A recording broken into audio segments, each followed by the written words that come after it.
मानवाला निसर्गानं बुद्धी नावाचं अमोघ अस्त्र प्रदान केलेलं आहे की या बुद्धीच्या योगानं स्वकल्याण आणि जनकल्याण साधावं आणि आपलं आयुष्य कृतार्थ करून घ्यावं.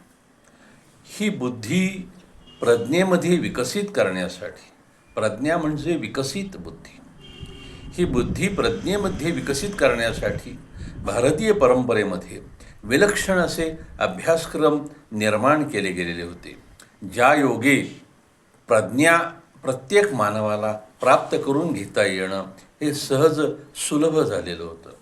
आणि प्रज्ञा अशी आहे की जिच्यापुढं न जाणलेला विषय असा नाहीच. या सकल विश्वातील कोणत्याही विचाराला, ज्ञानाला गवसणी घालण्याचं सामर्थ्य प्रज्ञा या शक्तीमध्ये आहे. मात्र ही प्रज्ञा आपण विकसित करून घेतली पाहिजे.